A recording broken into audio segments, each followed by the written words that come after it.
Drakon says, hey, maybe just once I wanted to know what it was like for my dimensional counterpart to be a part of a team. Then he kicks down the door, which actually hits. Oh, there's rage. There's fire.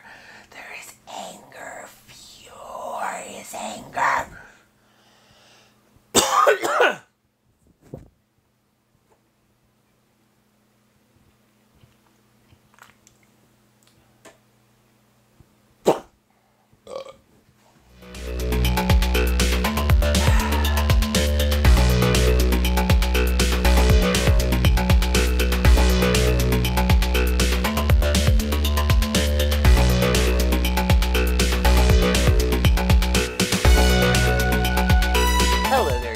I'm the Orange Ranger, and welcome to another Power Rangers Hyperforce session review.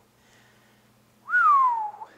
Last time, the Rangers found themselves in the world of the Shattered Grid, and they learned it was a whole new ballgame. At the end of that session, they found themselves face to face with the originator of that alternate timeline, Lord Drakkon himself. Let's see how they got along by taking a look at the 20th session of Hyperforce, The Rise and Fall of Serpentera. The action this week actually starts with a prologue as we see Lord Drakkon re-enter his home dimension. And we actually got to hear Lord Drakkon speak for himself this week as well. That's right, Jason David Frank returned to the Hyper RPG set in order to portray this alternate version of his famous character Tommy Oliver. Drakkon enters a diner, scaring away all the patrons and demanding coffee from the waiter. However, he doesn't have any time to drink it though, as soldiers bust in and inform him of the situation regarding Scorpina and New Tech City. Ah, the woes of management. We come back to the present as Lord Drakkon stands before the Hyperforce Rangers with 4 of his red Tyrannosaurus sentries. The Zorded Hyperforce Rangers come back down to the ground to join the rest of their team. Lord Drakkon says the Hyperforce Rangers are going to help him defeat Scorpina. They, of course, refuse at first, Chloe and Eddie even drawing their weapons, as the Red Sentries focus their weapons on Marv, who is trying to calm the situation down. Lord Drakkon makes the case that he is order and peace, and reinstalling him as the leader of this dimension would help save lives.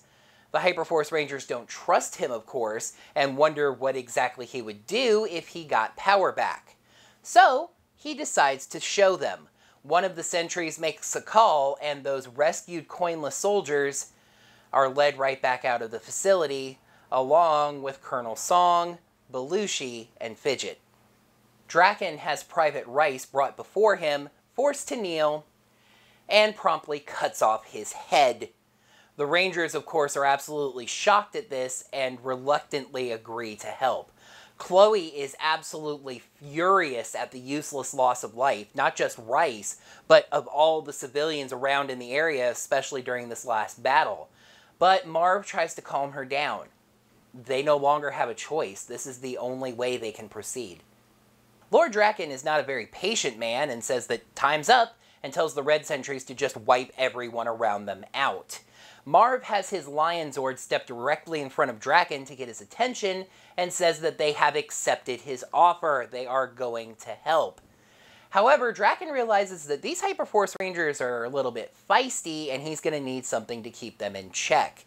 He takes Colonel Song as a hostage, the main Red Sentry placing a literal kill switch on her neck. The other coinless soldiers run off, but Belushi calls back to them that he promises to return with reinforcements. Spoilers, he doesn't. I'm not saying that he was lying about that, just that it wasn't something that was brought up. Drakkon's ship lands, you might remember that he jumped out of it at the end of the last session, and the Red Sentries usher everyone on board. As it takes off, Drakkon continues trying to make his case to the Rangers. He seems unusually concerned with actually getting them to believe him and see things his way, maybe deriving from the fact that Rita convinced him to join this side. He tells them that Scorpina just wants to destroy the world, just, you know, but he wants to rule the world, keeping it safe and peaceful, like he said before. Eddie, however, is still disgusted, telling Drakon that he met him in another dimension. A dimension where Tommy Oliver was a hero.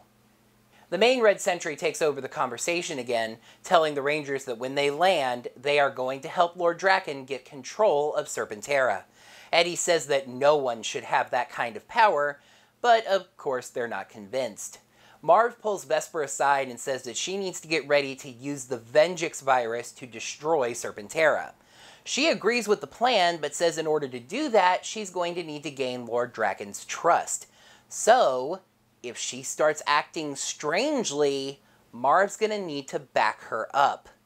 Do you remember last time when I said that Alpha did a scan of the area and detected a mountain range west of New Tech City that wasn't there before? Yeah, that's no moon. I mean mountain range. That is Serpentera.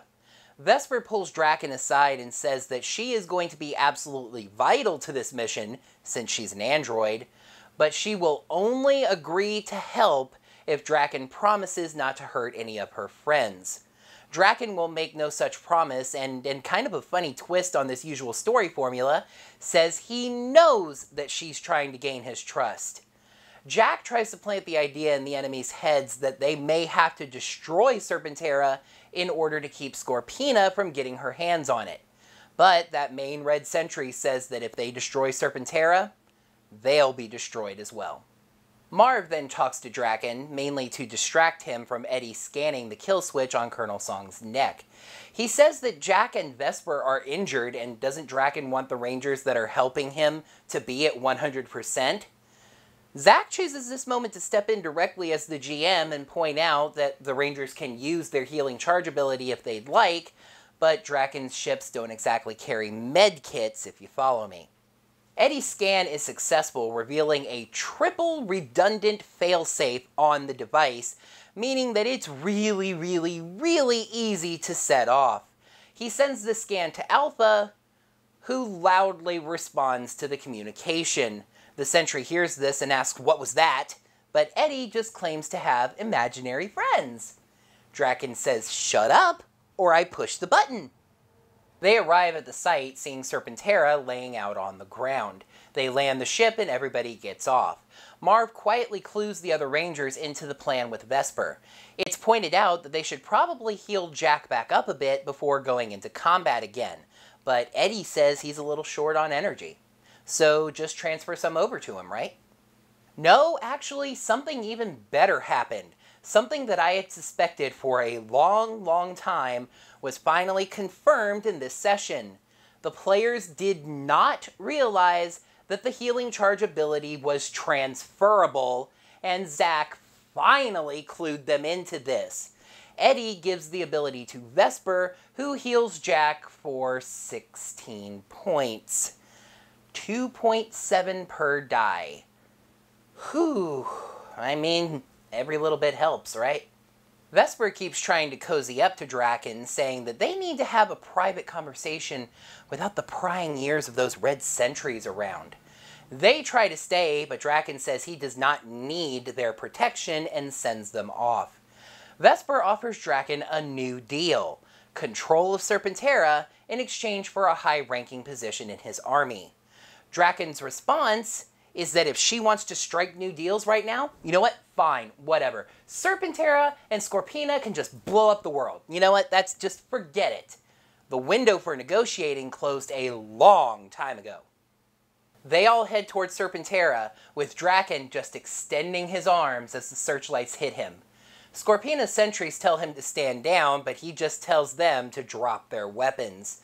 At this point in the standoff, Christina takes a moment to point out to Zack that when she took off her helmet earlier, she didn't actually mean to demorph.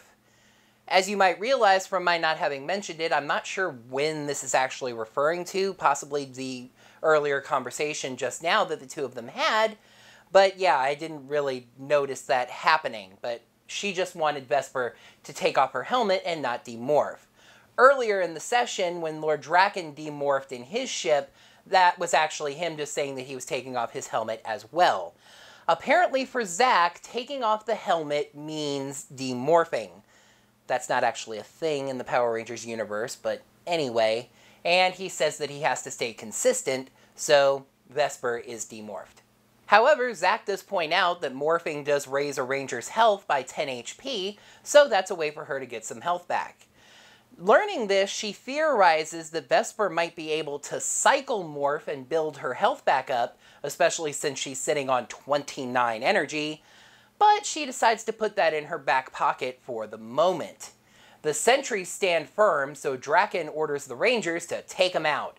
However, in kind of a show of ballsiness, the Rangers stand back and say, hey, let's see what the famous Lord Drakon can do.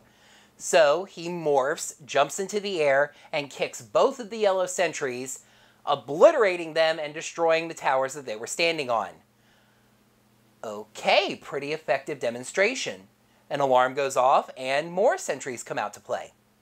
Eddie swallows hard and realizes that he has to do something he finds incredibly distasteful. Ask Lord Drakon to team up. The two of them stand back to back and do a circle slash, taking out 4 of the sentries. This entire time, Chloe has been hanging back and just looking absolutely livid. Eddie approaches her and says that he knows this is tough, but this is what they have to do right now. She reluctantly goes Pink Battle Warrior and runs full force at the yellow sentries, hitting them with a powerful gust of wind and taking them out. Marv sees a third running at Chloe, so he ducks behind a tower. Just as the guard is about to reach her, he jumps up and flies at it with a high jump kick. She ducks at the last second, and Marv takes the guard out. That battle now complete, one of Drakon's sentries places explosive gel on one of the doors to Serpentera. They blast it open and head inside. As the Rangers step inside Serpentera, they can feel it just coursing and pulsing with pure evil energy.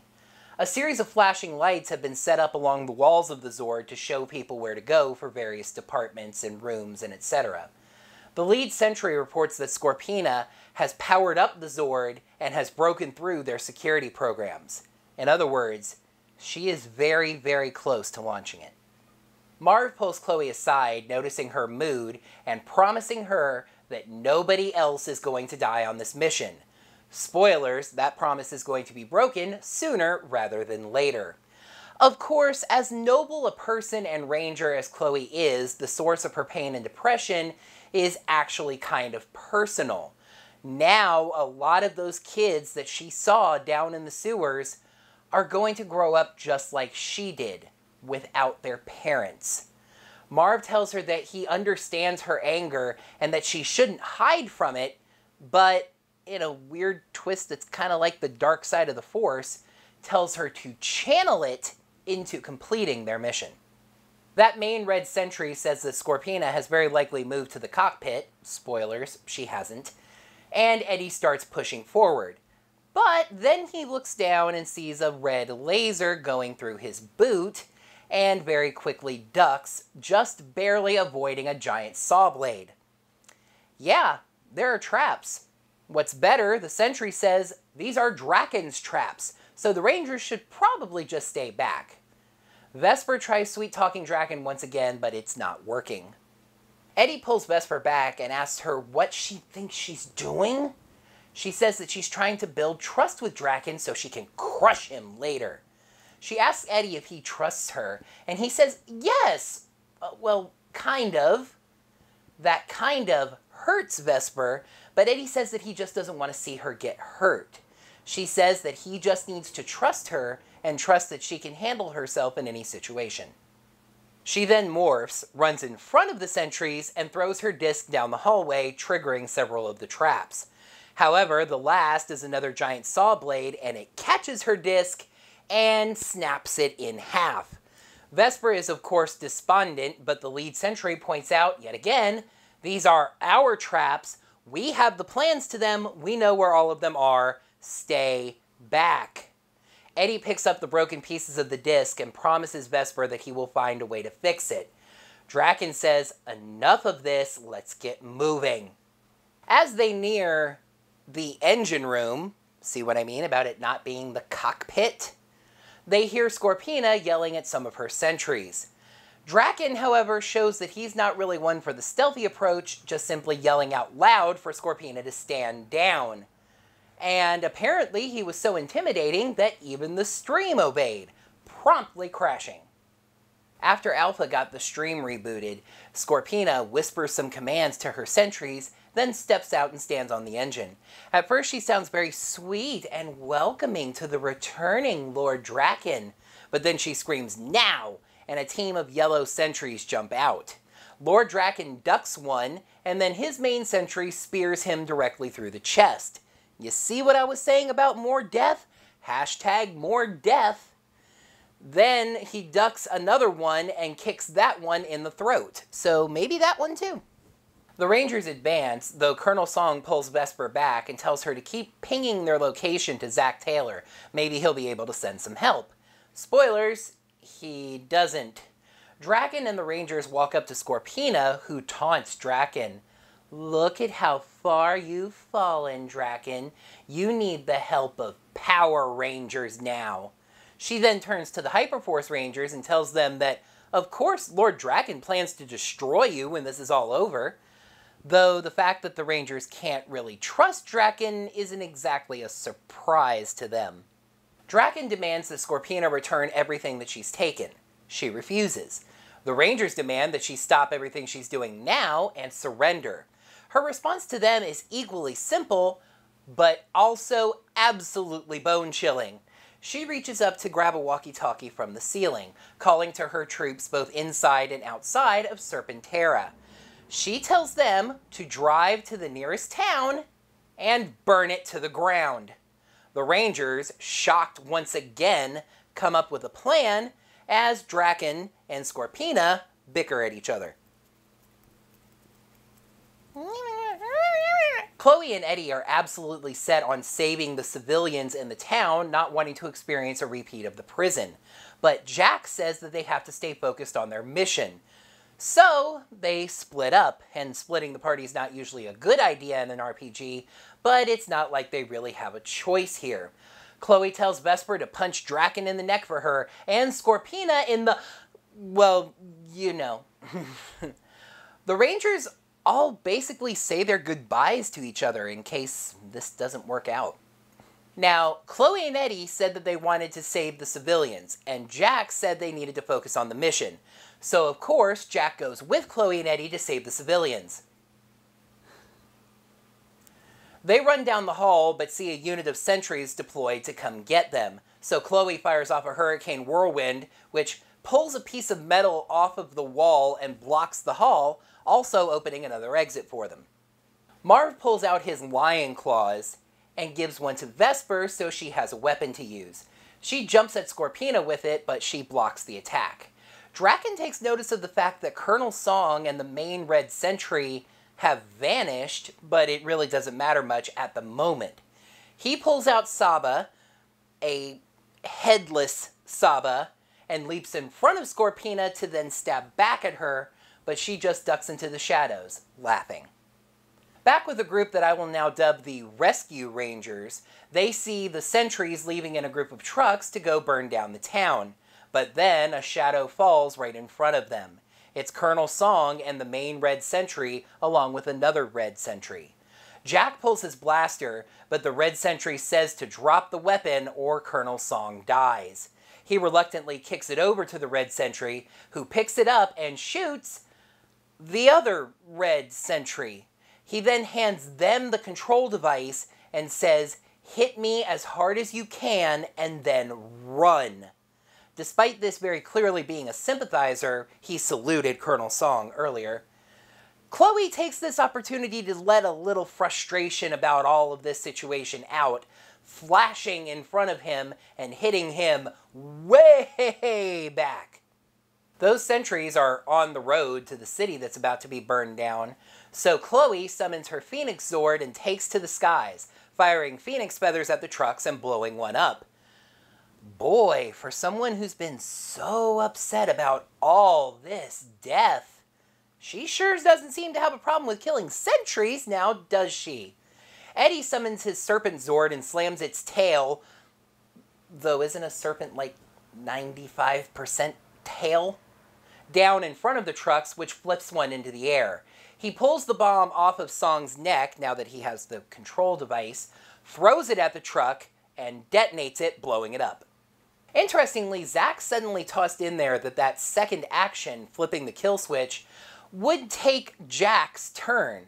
Andre says, no, don't worry about it then, but Paul said, no, it's fine, go ahead and do it. As the Rangers get close to the town, they see smoke billowing into the air and hear the screams of the people. You might think that's a little weird since the Rangers stopped 2 of the 3 trucks and the third is still just on its way there, but remember that Scorpina was speaking to all of her forces in the area. Some of them could have come from different directions. Chloe and Eddie pilot their Zords over to the town. Zach decides to be a little merciful with Jack, telling Paul that he may have given up his turn, but he can go ahead and still summon his Ram Zord. He says, nah, don't worry about it. Jack picks up Colonel Song and just runs directly to the town. We peek in on Serpentera before the break, but all we really see is Marv duck into the shadows, declaring that he's going to wait until Scorpina makes a move in order to take action himself. In the tabletop RPG world, this is known as a reflex action. But, funny enough, spoilers, Scorpina has actually left the room. You see, she knew it was break time. The rescue rangers reach the town, and Chloe gives a recon report to the other 2 from overhead. There are 3 trucks in the town. One of the trucks is stopping at every house and yanking the people out of it, and then the second truck is throwing bombs inside, and the third truck is just driving around causing general chaos, I guess. That's actually kind of nice of them to yank the people out of the houses before throwing the bombs in. I didn't think saving people was really part of Scorpina's MO. Anyway, then the buildings start to fall and the ground starts to shake. Serpentera is taking off. Lord Drakon realizes that if Serpentera is taking off, that means Scorpina finally has headed to the cockpit and moves in that direction with the other Rangers following. But then Serpentera tilts upward, tilting the floor as well, and this thing sure as heck doesn't have artificial gravity, but the Rangers manage to catch the floor before they tumble back into the Zord. Eddie chooses this moment to announce a modification to the Serpent Zord, something that I guess Alpha was working on between the sessions.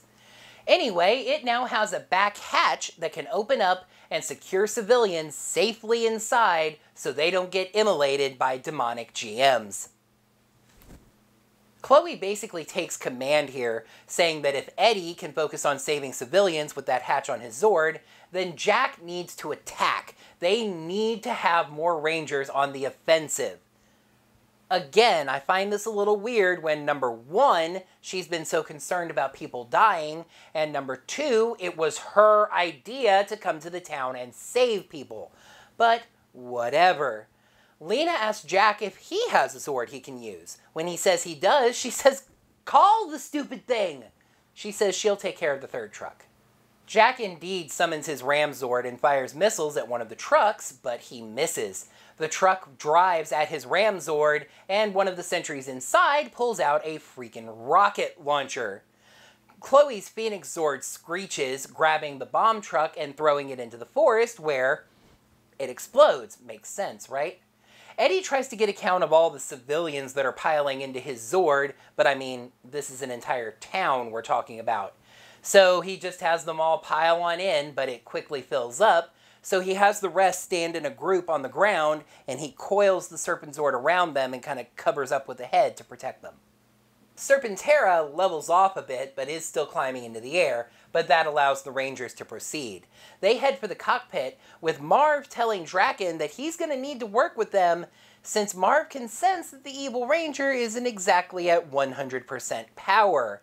I mean, it only makes sense, right? If he was, his pride would have led to him doing this all by himself anyway. Drakkon says, hey, maybe just once I wanted to know what it was like for my dimensional counterparts being a part of a team.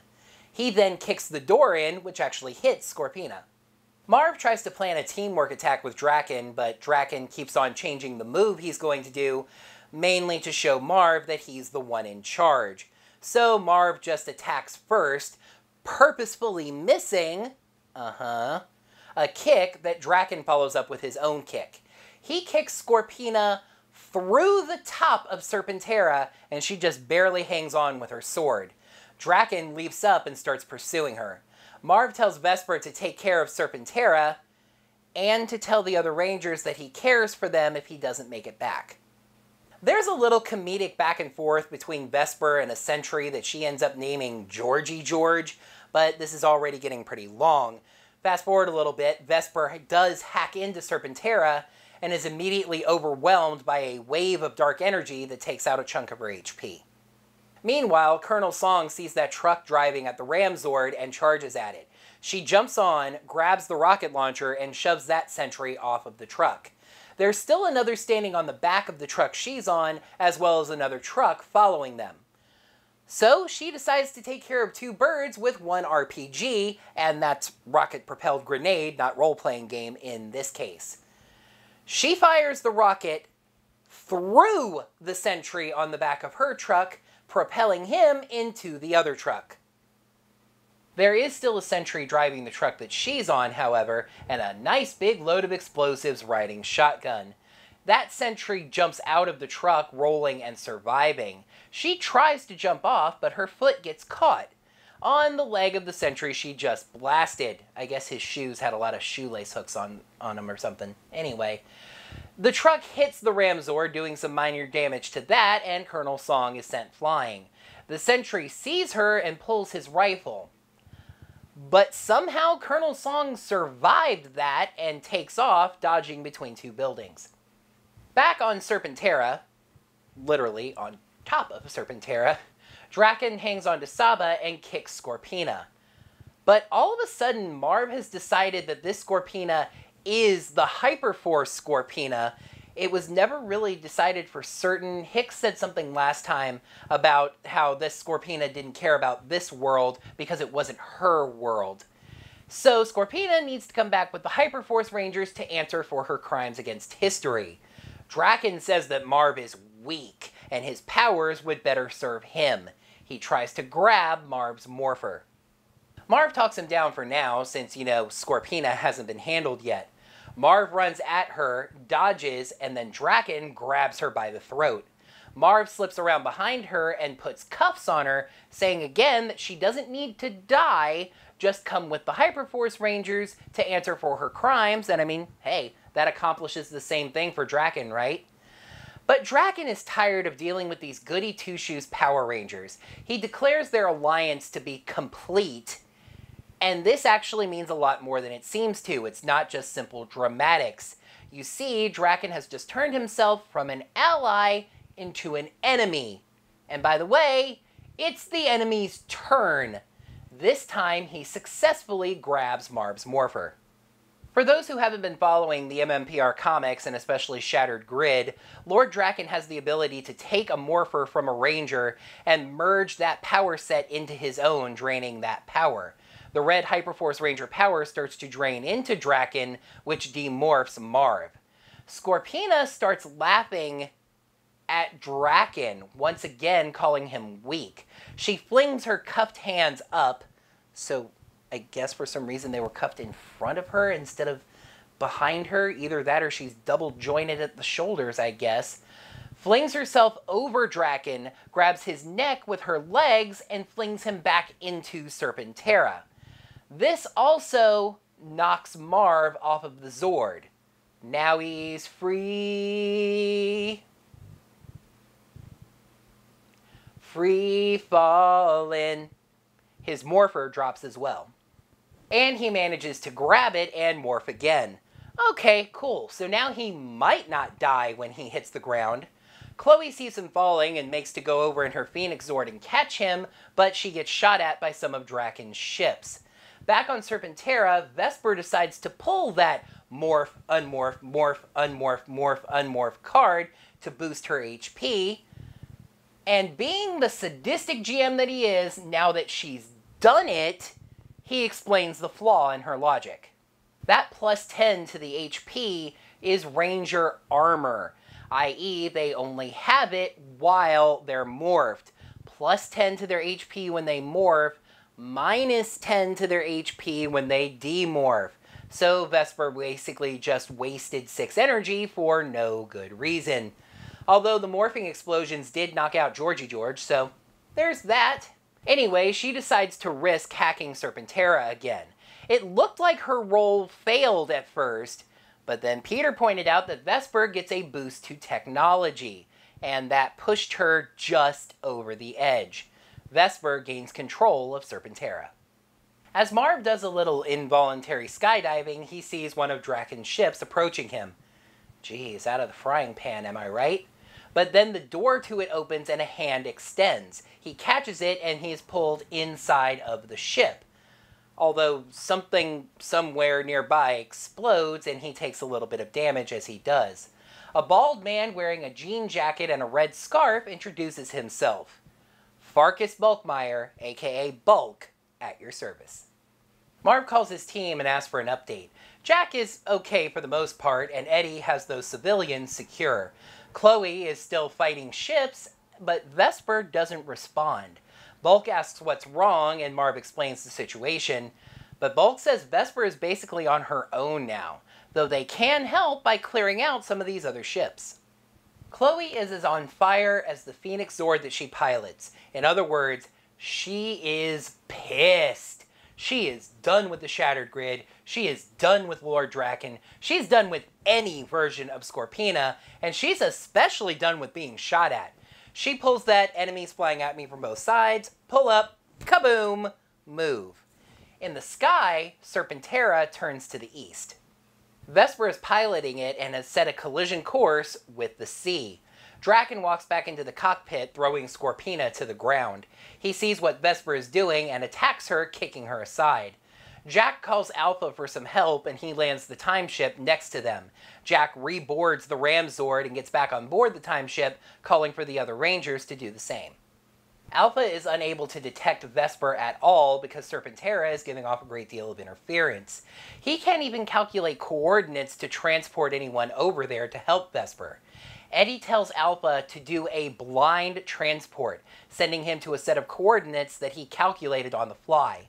Alpha makes the stakes of doing this very clear. If this is off by even a little bit, aka if the roll fails, Eddie will die. Eddie asks Alpha to teleport him back to the time ship just a moment later, so if he is, say, sliced in half by a bulkhead, maybe they'll be able to heal him. Thankfully, it doesn't come to that as his roll succeeds. Seriously, that was one of the most tense rolls in all of Hyperforce. The two ships line up and Eddie teleports over. We cut over to Colonel Song on the ground for a minute as we see her trying to get away from the sentry near her, but she just gets butted in the head. Eddie arrives in the cockpit of Serpentera as Drakkon kicks Vesper, which happened just a moment ago, as I said here. Drakkon sees Eddie and moves to attack him, but Vesper jumps in front of him to protect him. Drakkon swings Saba to kill them both. However, Zack introduces a kind of strange mechanic saying that since Vesper could die from an attack, her health was low enough, Drakkon would have to roll to determine where on her body she was hit to determine if the attack was actually fatal. This causes Lord Drakkon to back down for some reason, saying that to embarrass them, he's actually swinging the back of Saba at them. Eddie grabs Vesper and they start to teleport out, but apparently the back of Saba is a lot sharper than it looks, as he slices through Vesper's left arm and cuts it off at the bicep. It does not teleport with her. Back with Colonel Song, she recovers quickly and grabs the sentry's weapon, slamming him against the wall and knocking him out. Back over on Serpentera, Drakkon quickly sees the water approaching the cockpit and just kind of stands there and tanks it, not really anything he can do about it. Chloe is still getting attacked by 3 of Drakkon's ships, and as I said before, she's pretty fed up. So she flies at them spiraling, declaring, "I call this one the end of the rainbow! Beeping, beep, beep, beeping, beep, beep, beep, beep, beep, beep, beep, beep, beep, beep, beep, beep, beep," spiraling through them and destroying them while quietly declaring, "Nobody messes with my family." The ship that Bulk took over lands near the time ship so Marv can get on board. On board the time ship, Eddie is racing Vesper to the medical bay, even as she half-consciously declares that he needs to take care of himself, that he's the very best of humanity. He uses Healing Charge on her, which I want to say is the first time it was actually used twice in a single session, healing her up to 23 from before that she was at. As the others come back and see what's going on, Eddie finds a 3D printer and starts working furiously. Alpha busts in and tells the Rangers that they have received an urgent message and they have to jump into the future of this dimension right now. Meanwhile, Drakon emerges from the ocean and Serpentera, throwing Scorpina to the ground, also alive. The turncoat Red Sentry reappears, his cover still secure for the moment, and says he'll lock Scorpina in the deepest hole they have. Drakkon asks for an update on Serpentera, and the Red Sentry says that it can be repaired. Well, wowity wow wow wow! Does it get more intense than 19? Well, apparently it does, because Session 20, jeez!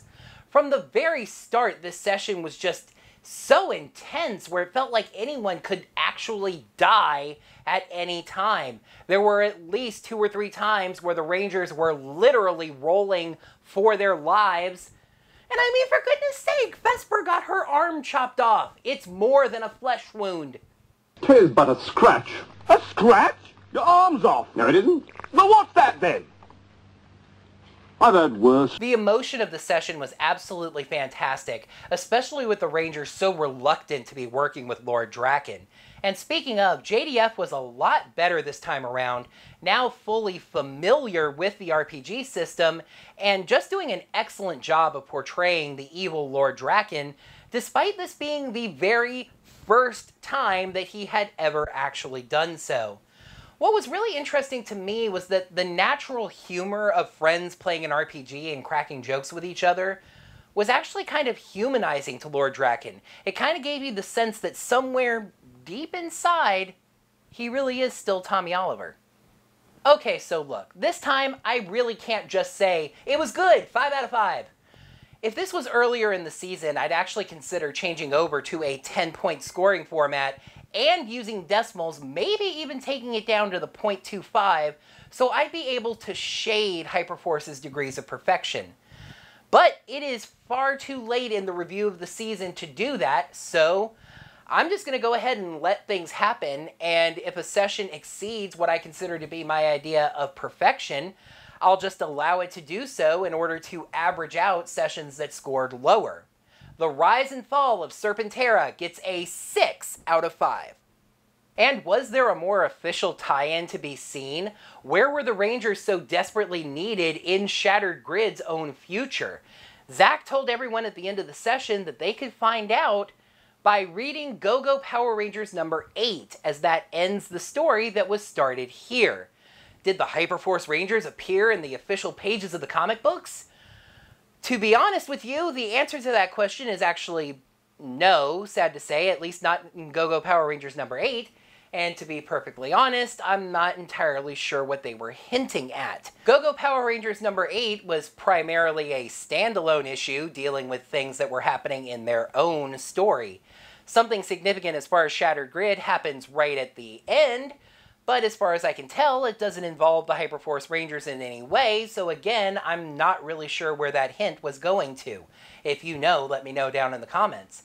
As far as I can tell, the Hyperforce Rangers' only involvement with Go-Go Power Rangers number 8 was being on the cover of the WonderCon exclusive, which ended up being released for general sale anyway. Well, regardless, that's going to do it for another Power Rangers Hyperforce session review. Thank you all so much, as always, for watching.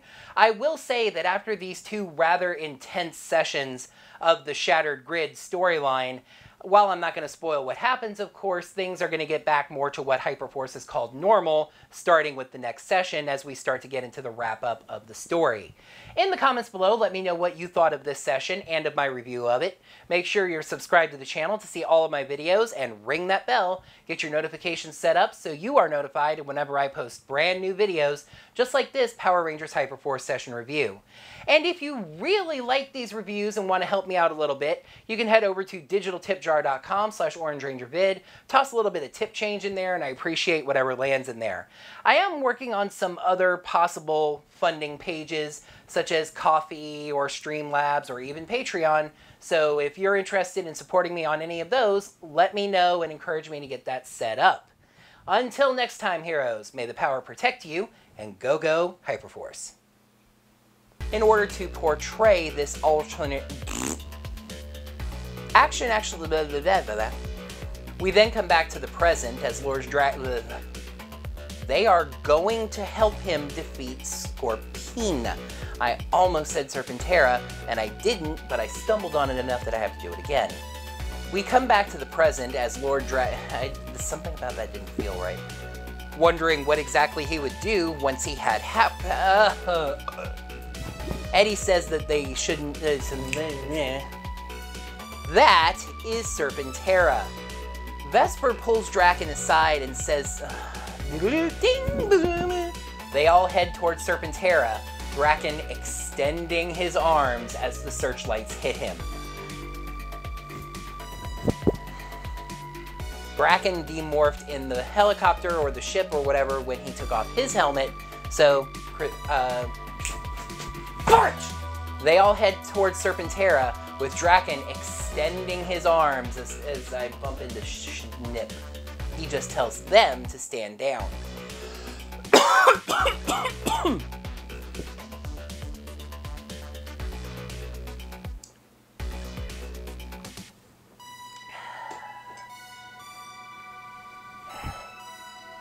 She tells him that he farts! And a team of yellow sentries jump out. After Alpha gets things all rebooted and all with the stream,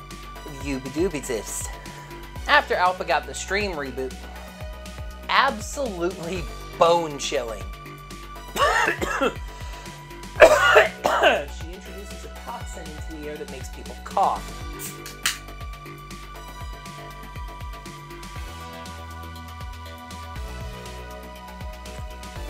Grapefruit. I don't think Gaim used grapefruit anywhere. She grabs a walkie-talkie from the ceiling and calls to her sentries both in Scorpina. Gosh darn it if I don't stop mixing up Scorpina and Serpentera. Back with the group that I will now dub the Rescue Rangers, they say it's Colonel Song and that main red sentry, no, God. Although I don't think that Drakon ever actually was on a team. Anyway, oh, yeah, so that's right, so... Serpentera levels off a bit, but is still climbing into the air, so the Rangers can proceed. Scorpina...